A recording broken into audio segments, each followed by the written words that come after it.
What's up, guys? Welcome back to the Rip City Rundown podcast. It is our first podcast in a while. We're in the dead of the off season, not much to talk about. So today we'll kind of just be talking about everything. We'll talk about our expectations for the year, how we believe that the media and just the NBA community is sleeping on the Blazers this year.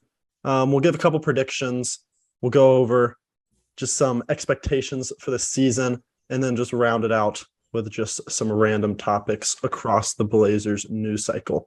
So we'll start off with ESPN is sleeping on the Blazers right now. The first thing I saw a couple days ago when I turned on my phone is Blazers Twitter kind of going crazy over the fact that ESPN has us at 35 and 47 for next year, which I get the Western Conference is very deep this year, but that seems very disrespectful. Wow, they are sleeping us. And when I mean sleeping, I mean sleeping. That is, what is that, 40% win rate? Come on. I mean, I understand.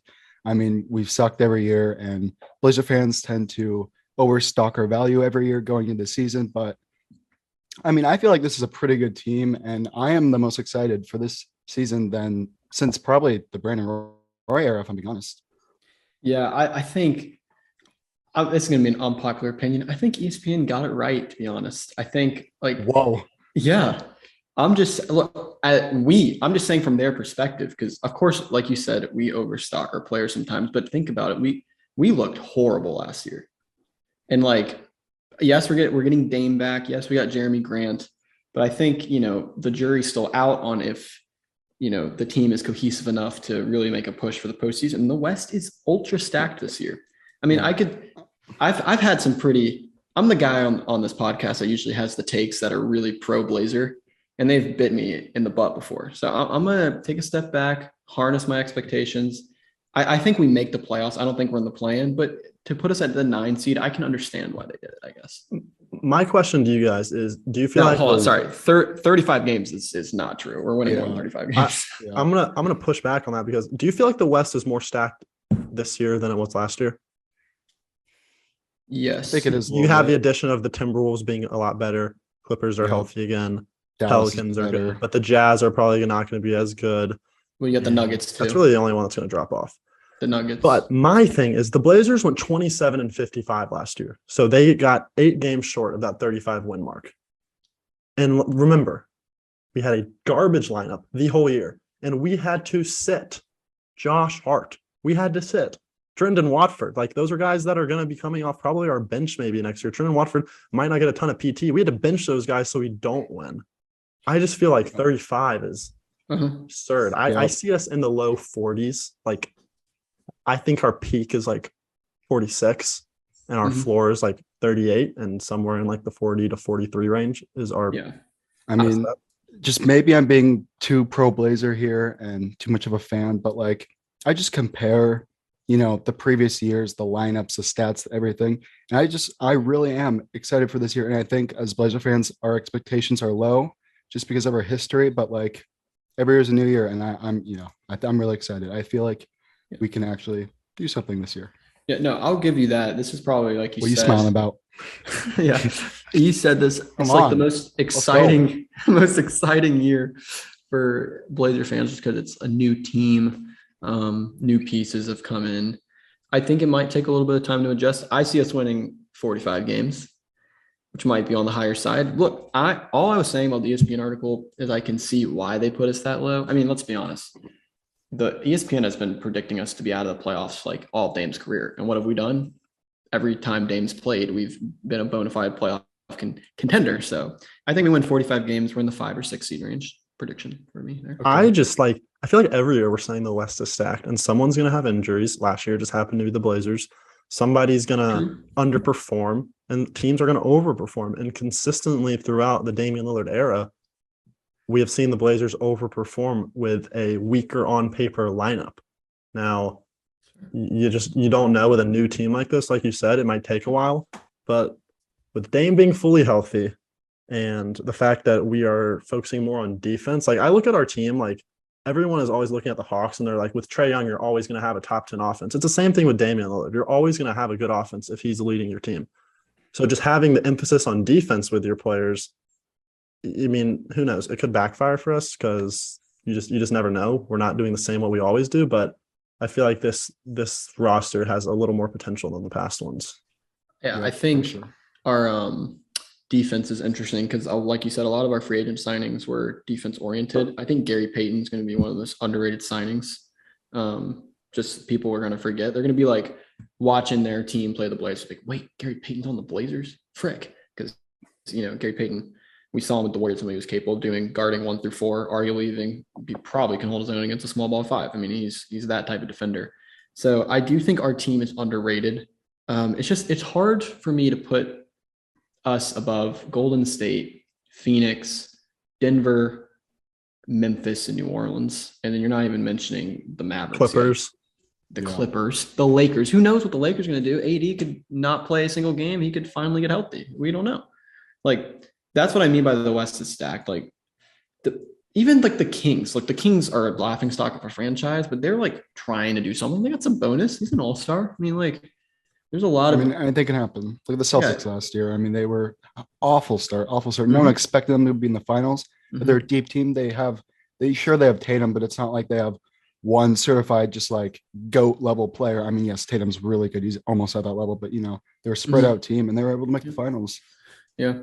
I think I have hope because of the defensive approach we took to the offseason. We saw what an league average defense will do for you. We went to the Western Conference Finals with an elite offense and a league average defense. Obviously, in the later stages of the Terry Stotts years, we went like elite offense to like 29th in defense, and that just obviously can't happen. So I like the defensive additions, and I hope they are fruitful for our team. I really think we get a 5 or 6 seed. That's my prediction. I'll say 50 wins if I'm being not humble, but my humble self says 40 wins. So I'll meet you in the middle at 45. I said 40. Like, who knows? Like, we won 53 games like in 2019, and this roster, I don't feel like on paper isn't as much worse. Just like anything better. I don't want to come off as the biased Blazer fan. That's why I say if I'm being realistic, it's somewhere in the low 40s. But the low 40s is going to put you at like what? It could put you at a 7 or 8 seed. I think my expectation is we're going to be in the play-in next year. So like 9 seed for ESPN isn't that far off. But they said 35.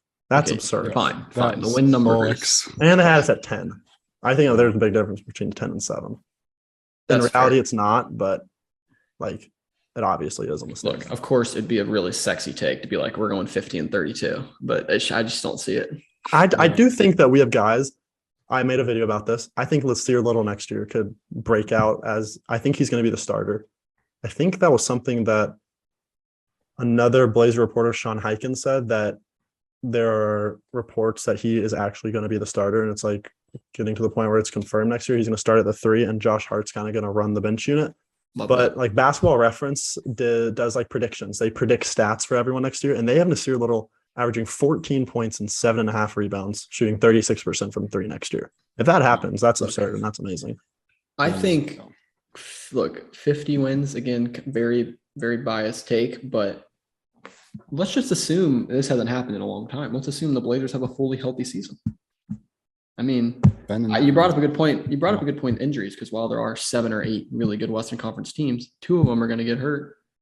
2 of them are going to be depleted by injuries. Like, I don't wish injury on anyone, but who knows what happened to Kawhi? Who knows what happens to Ja? Like, who knows what happens to Zion? I don't know. There's a lot of question marks in the West for sure. I mean, there's a lot of potential, but a lot of question marks too. I mean, obviously our defense has been awful in previous years, but I want to just say something because I was just thinking about this today. So like we trade CJ McCollum and we have Simons taking his place. He's a 2. He's the same height, kind of similar-ish play style. Like my question to you guys is Simon just like almost too redundant to CJ if we're trying to win a championship since they have like a similar task on their team? Or do you think they differentiate enough to, change how we're actually going to, perform in the postseason, postseason? I think it's the interesting thing is you have to look at who are the 3 other guys now on the floor. It's now a plus defender, Nasir Little. I honestly, Jeremy Grant, is he plus defender? He's not negative. And Nurkic is assuming not negative. And, it's tough because like even 2 postseasons ago where we played Denver, you're starting Norman Powell at the 3. You got Robert Covington, and you have Nurk, and you have Cantor still. We have Cantor on that team. Yes. Yeah, backup Oh, yeah, because we Cantor and Melo had the turnstile defense coming off the bench. Exactly. And then your bench, like look, the bench was something else. Yeah. So you're saying Simons is redundant to CJ, but our other factors are what's going to What I would the say difference, is, I guess. yes, he's redundant to CJ, but he has potential to be a better defender because he's just more athletic. And also the one year where the Blazers had 2 very good defensive wings and a solid defensive center, and in the run to the Western Conference Finals, we were successful that year. Like, we're successful if we have the blueprint. If we have a deep team, because that team was deep, we had a good bench that year. We weren't getting destroyed off the bench. I think we have a pretty good bench this year. And then we obviously have the wings that can play defense. So I think this team follows a similar blueprint to that team that made the Western Conference Finals, and that excites me a lot. Yeah, I will say, I think the broader question you could even ask is, like, who would you rather have, Simons or CJ? Just in general, like, not necessarily who do you think is the better player, but who do you think fits the team better? Are we saying future too? Because that's not like, what is Simon's roof? Because obviously I can't get better, but I can't say the future because that automatically makes it Simons. Let's just say for the upcoming season. Because CJ still is really I think good. it's my answer is for the Blazers. It's Simons because you needed a shakeup. Like, we just mentally it needed to be Simons. If I'm like the Pelicans, I'm doing CJ because CJ actually like looks really good as it's interesting, like number one option. I mean, he was destroying the Suns alone, kind of, in a way. I think obviously CJ has a bigger bag. He's got more moves offensively, but Simons can shoot the basketball. Yes. So pair that with Dame, and they don't get hurt. Top 5 offense lock. I'm saying it right now. Lock it. Louis Top 5 offense lock if they're both healthy and don't like poop the bed and perform like absolute trash. That's a take. I'm saying it. I will say, I think the Blazers could be a team kind of that surprises a lot of people. I'm going to make a comparison here that could be really not good, but I'm going to make it anyway. I think the Blazers could not, and let me just get out ahead of this. I'm not saying the Blazers are going to become this team for multiple years and have this much success, but I think the Blazers could be like a Phoenix from 2 years ago, where they kind of shocked the league, kind of was higher in the standings. You know, you had Booker. Go to the finals. That's why I said like pump the brakes, but like win the finals. I'm kidding. Wouldn't that be something? But I think we could pull up a little Phoenix action because, you know, Chris Paul comes over. Everyone's like, how's Chris Paul, Devin Booker going to play? It's kind of the same with Dame and Ant. Nurk and Ayton. Look, I think Ayton's better, obviously, but big boy in the middle, obviously. Boston Beast. Look, Mikal Bridges is better than Nasir Little. Let's not get it twisted at all. But, you know, Nasir Little can fit that mold if Nasir Little averages 14 and 7, according to Basketball Reference, that's a great think about it. I'm not comparing Nasir Little to Ant. I'm not comparing Nasir Little to Ant and CJ, but the Blazers have a good track record of developing their first round draft picks. It's taken a long time for Nasir. It's taken a long time for a lot of people though. Simons, he didn't break out until obviously his 3rd year, or was this his 4th year? Third. And then CJ, I think he broke out in his 3rd year. Nasir is also, I said in my video that I made that was posted before this, that Nasir's in a contract year. He's going to be a restricted free agent. People tend to play harder and better in the contract years because they want to make money. So I just think a lot I've never questioned Nasir's like. Oh yeah, I said that. Hustle. But just like that's another thing that's like. But that, yeah, I would like to see. I like our bench. I would like to see this team be a bit like scrappy. I got tired of the old veteran bench that just came in and just assumed they could take 12 mid-rangers a game. Hey, I got to take. What's your take? Josh Hart is coming off the bench. I think he gets some form of discussion for 6th man of the year. I think Josh Hart's one of the most underrated players in the NBA because I saw his post the other day. The fact that he's not starting is talking about he's one of the best role players in the NBA. He's an elite rebounder, obviously, as a guard. He has sneaky scoring because he obviously averaged 19 points a game and basically 40 a bench unit last year because that was a bunch of bench talent around him. Yeah, he's great in 40 burgers. He's great in 99th percentile in defensive versatility. He shot 56% from the corner on 3. Wow. Look, All the signs for a role player and elite there. at it. Josh Hart's right there. look, I think you got Josh Hart and GP 2 coming off the bench. You got, I'm assuming Shane Sharp. See, sprinkle in a little Sharp, sprinkle in a little Watson. Sharp, little Winslow, little Watford. Here's the thing. Summer MVP. If you're like everyone plays well and you put it together, this team looks amazing. But there's so many question marks. Like, is Nasir Little going to be a viable 3 years and continue to be injured? Is Jeremy Grant going to fit in well? I'm not going to question Dame. I believe Dame comes back amazingly. Does Ant and Dame coexist?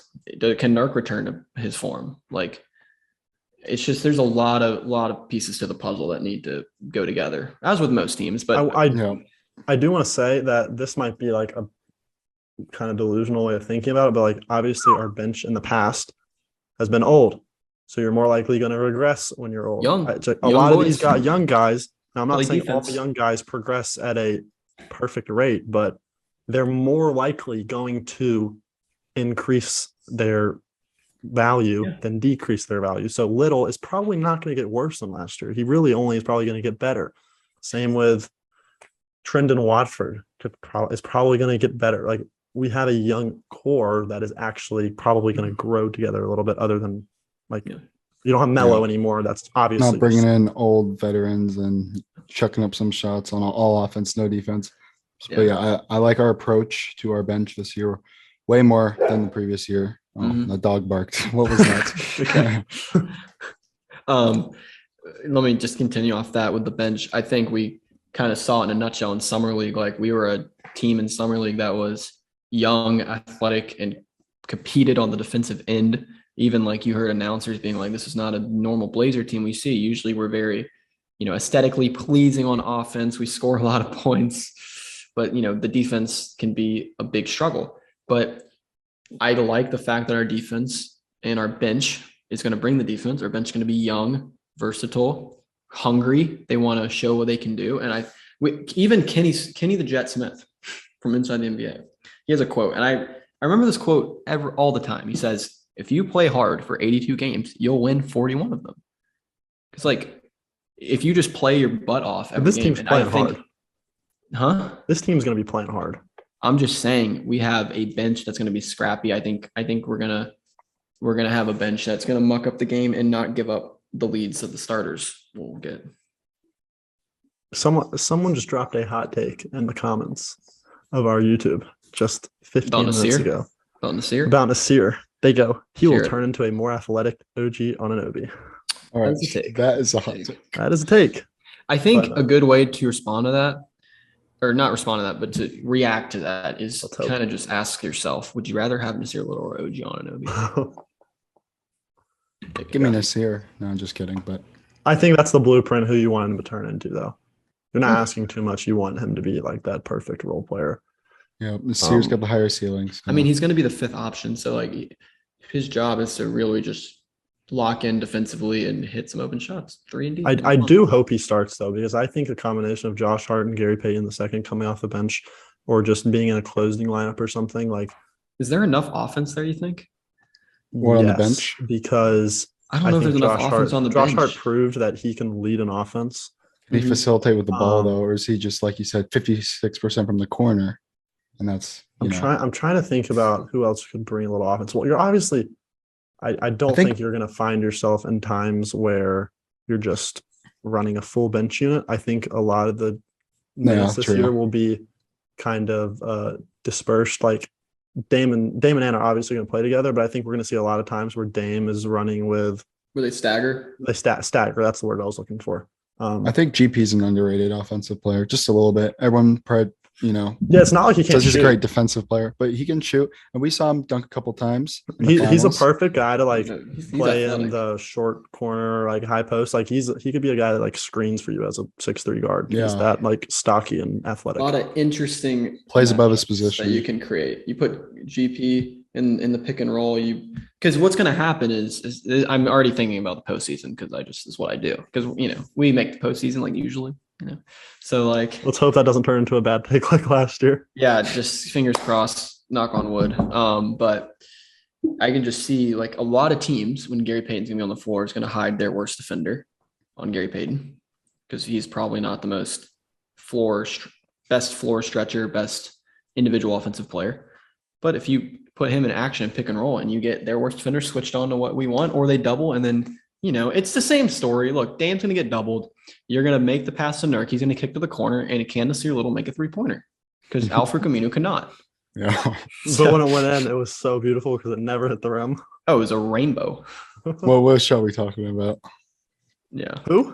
Are you referring to a specific shot? You're like when it went in? No, remember. Oh no, No. I just know that anytime Aminu shot, it was either just like a brick or it was a perfect. That was a high arcing shot. That thing got 20 feet in the air, probably. That's what I'm saying, dude. It was a rainbow. That thing was Look, crazy. I like our team just to close that section of the pod there. Yeah, I mean, summer is just a dead time, but we're excited to, make some vids in the off season. We'll probably upload lots of pods, weekly pods, maybe analyzing every week. Yeah. So Are you talking about during the season? Yeah. I think what we'll do, like our plan for the season, we'll lend the viewers on this. Maybe once a week there's a marquee game. There's a really good game. Maybe not even once a week, maybe like once every 2 weeks or once every 3 weeks.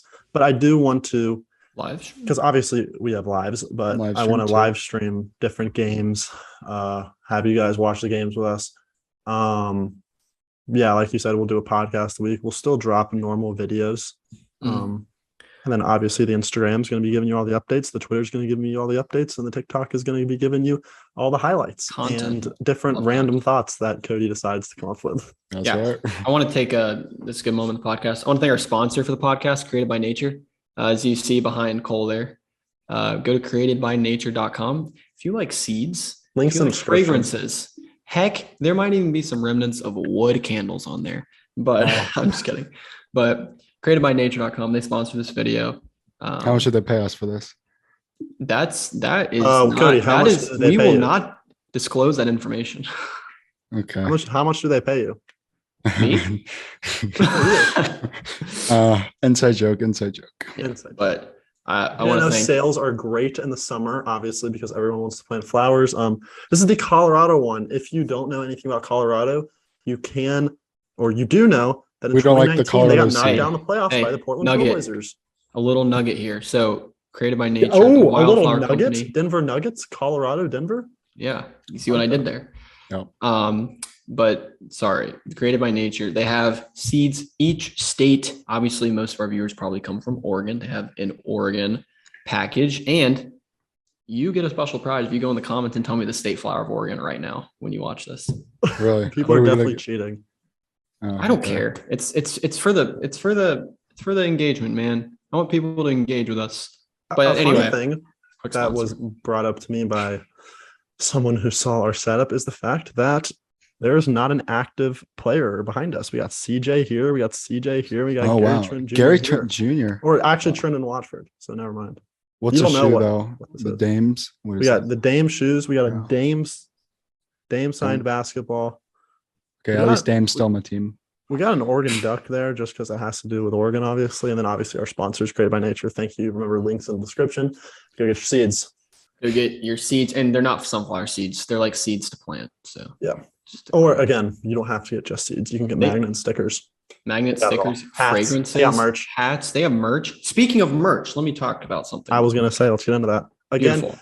if you are listening to this podcast on Spotify, before we get into the merch, make sure to give it 5 stars. If you're watching this video on YouTube, make sure to like it. It helps us grow a lot. And then obviously we say it all the time, go follow our social medias because that's where you're getting all the updates. Mhm. But yes, merch. Merch. Is there any So, update not on confirmed. the merch? Designs. it's not confirmed. It's still in the works. We're in the preliminary stages here. But down the line, maybe at some point in the season, depending on how good the team is, depending on how relevant the Blazers are, we might want to drop And our some channel. merch. Yeah, and our channel, which I think correlates with how good the Blazers are. We will probably drop some merch. We have some design ideas. Maybe in the coming days on TikTok or Twitter or Instagram or something, there will be some leaks of designs maybe. And I want you guys to, if you're listening to this podcast or you see the Instagram post or TikTok, to comment or like the post and let us know if you would buy it or not, because we don't want to buy a bunch of shirts that no one wants to buy, and we want to make sure the designs are good and authentic, and they stick with people. And because a dream and of not mine, copyrighted. and not copyrighted, that's key. A dream of mine, I want to go to a Blazer game. I want to see our shirt on someone's body. That'd be dope. That I would be really, sweet. speaking of Blazer games and when they could be, schedule's coming out soon. Let's We're talk about definitely it. going to make a podcast when that comes out. Are we getting I a really Christmas wanna game? see it No. because I want to No. see when our first games, where they are. Could we get out to a hot start? When could we attend the game? There's. I want to make it to a couple games at Moda, and I want to meet some of you guys there. I want to see a Blazer game against LeBron James. I have not seen LeBron play yet in my life. Who's the best player you've ever seen play live? Dame, Curry, Durant, those three. So Curry and Durant. Okay. Okay, I see what you did there. Curry and Other Durant. than the Blazers players, I'm trying to think about me. I don't know who it is. Curry, could be. Durant. I've seen Ben Simmons play. I saw Giannis when he was like a baby. Jaylen Brown. We saw Jaylen Brown play. Oh, in high school. but Oh, That right. was Peyton dumb. Pritchard was dogging him. I saw Kyrie. He was smooth. That was. And Who I was did like- third row. That was insane. Watching him do handles. Oh my god, that was great. we saw the Mavericks? Did Luka play that game? that No, was he a didn't. bad game. No. He Oh, didn't. Porzingis. Porzingis did. played. That Maybe was Trey good. Young. Seen Trey Young play a couple times. Oh yeah, I saw him play once. What about the Magic game we went to? was Gary on Harris. that team? I will say, Underrated. hey, if you go back to, it was one of the last games we played in before COVID hits. It's 2020, I believe in March. We played the Magic on the road. If you find clips of that game and you see three guys in red on the court side, that's us, boys. Not well, not all three of us. Two of us. Two and of the us. other one, because one of them was really short. That was your guys' brother. Oh my god, I want to say courtside one game. That would be insane. The Yeah, I think closest it I've was- ever sat was third row. That's the closest. I ever. think what made it super cool is the fact that it wasn't a high marquee game. So I know that the Blazers saw us and actually like And they're acknowledged gonna know us. us. They're gonna know us in the future when we're the most popular All right. Blazer channel everyone's follow. Anyway, I'm done. I do want to say that I sat behind Trendon Watford's parents at the Blazers Hawks game and got a response from Trendon Watford on the Instagram after that. It That's was cool. good That's stuff. cool. Shout out That's Trendon. cool. If you're watching this, you probably are. He could make the biggest leap this year too. He could. I'm just saying. He was Summer League MVP. Yeah.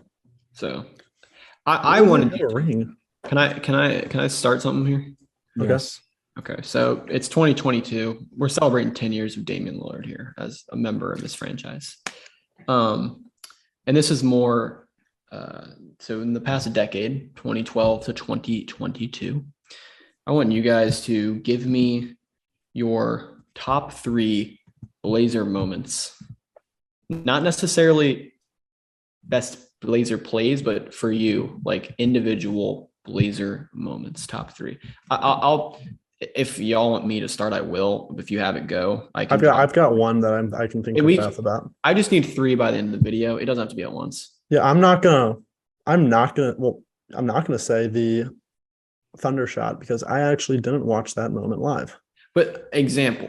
And can be a I'm moment. not gonna include it because that seriously wasn't my favorite moment as a Blazer, as a Damian. No, mine was. What? Even it's good and bad. It's game 5 Denver, the one that we lost. Just seeing Damian Lillard hit that second OT shot, because once he made that, I was like, all right, even if we lose this game, this is a historic game that proves that without that game, Dame might not even be top 75 because he's that close to the top. That's just what made Dame just, I don't know, view in people's eyes just a goat. Like that was insane. That was also the game that people were finally realizing he needs to get out of Portland. That's what made him almost request a trade. Yeah, but That's why it's good and bad. That was Yeah. insane. Because when I saw that going, I was like, unbelievable. That was some of the best shot making I've ever seen in my life. My mouth was open the whole time. I was like, what am I watching? One for me would be it is Dame's 2014 shot against the Rockets. What? Nothing. You Go just ahead. had something really sus there. It's fine. Me? Well, he's laughing. Okay, Dame shot versus the Rockets. What? Whatever. Dame shot versus the Rockets. I'm watching it. Okay. And Parsons reverse layup with 0.9 left, and That hurt. I'm watching the game. I believe I'm 13 years old at this point, and I was crying I when that happened. start crying Yeah. before the game's over. I start Yeah. crying with That 0.9 shot was left. so lucky. That hurt. Oh my god. I know. So it's 0.9. We call time because in my head I'm like, oh my gosh, we're gonna lose. We have to go back to Houston game 7, and we're probably gonna lose. And like Aldridge just played insane. Dame's played well. I'm crying as they inbound the ball.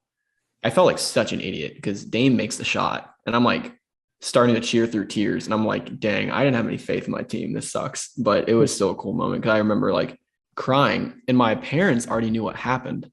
So they were like, why are you crying? Just watch the rest of the game. Facts. So like in the back of my head, I'm like, there's no possible way we win this game. And Dame does what Dame cemented him. That was the moment that cemented Dame as a low-key legend already. That was Like true. he's Okay. here. That was his welcome, I'm here moment. Okay. I I've got love I've got that. 2 from the same season.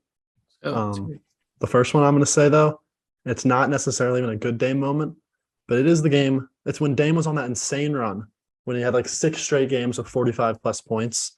And like in late January, early February of the 2020 season, when like he went off against all those teams. But the game against the Jazz, when it was that goaltending call, and it was a terrible call. And Dame was so pissed. I've never seen him so mad. He was just drilling the refs after. For some reason, that made me so passionate. And that's when we were already started this channel and when we already started our Instagram. And I was going off on the Instagram, and that is just so memorable because not only Dame had like 50 points that game, but we should have won. And that's when we needed every single win. So that one just sticks with me a lot. And then the other one is it literally popped up on my feed today because it's 2 years to the day of today. His 61-point performance against the Mavericks, and that absolutely just In the bubble? crazy shot when it bounced off. That was literally shot another one of mine. It was the other one that sticks with me is like it's like obviously it's the bubble, and we're like we have like our schedule. We're like I remember the first game we played Memphis out of coming into the bubble, and we were like 4 games back, so we needed to win. And we went hiking that day, so we didn't know what happened. And we win the game, and I'm like, all right, because I remember we're in Montana, we're hiking, and I remember going into the hike. I'm like, if the Blazers win this game, then I'll watch the bubble. If they lose, I'm done. We're not going to catch Memphis. We win, I'm like, bet. Like, okay, I'm going to watch the game. Yeah. It comes down to Brooklyn. We're playing Brooklyn. And they were so close in the standings. We're like, we win, we're the 8 seed. We lose. I remember this game. We lose, we're out completely. And after seeing Karis LeVert miss that shot and seeing Dame under the basket, like getting that passion, I was like, dang, like this dude actually cares about this team. Like this dude is fighting for the 8 seed, and he knows he's going to go up against LA and probably lose, which is another one. When, all that. Oh my gosh. That game, the Brooklyn game. Yeah. Yeah, all that to get gentlemen. If you're watching online, that's when that happened. Before half court, getting double teamed. All that to get gentlemen swept by the Lakers. We had to put 140 points every game if we wanted a chance. That's how bad our defense was. Speaking of, I commented on Blazers top. I was the top comment for the Blazers when they posted Dame 61 points today because I was like, we had to. Our defense was so bad that we had to score 150 points just to win, and that was the brutal reality. But my final one before we wrap up. This one just is what started that elite playoff run. First game 1 against the Thunder. First bucket of the game. He's pulling from the logo on the right side of the court. I remember that. From 5 feet back. Dame pulls it, drills it, and just opens the floodgates. And then has a historic series. That one was pretty fun. Sunday afternoon, I remember 3:30 start. This was LeBron's first game as a Laker. Maybe not. Oh, I remember that when they exchanged dunks. He dunks it, and then Dame comes in and just does an insane dunk. And then LeBron came back. Yeah, and then he did a third time, but but anyway, that was fun. For both sides, that was fun. You know what game I refer to that as? What? The Nick Stauskas game. Yeah. Ooh, he had like 30. Some 25. We won that game. What? We won that game, right? Yeah, we won that game. But anyway, it's cool reminiscing of 10 years of Damian Lillard. I'm super thankful for him, obviously. And hopefully he comes back strong this year. Yeah, we got more moments this year. Faux show. But I think that's all we got. What? I said he's going to have a signature moment in the NBA Finals. Oh, all right. Love that. Yeah.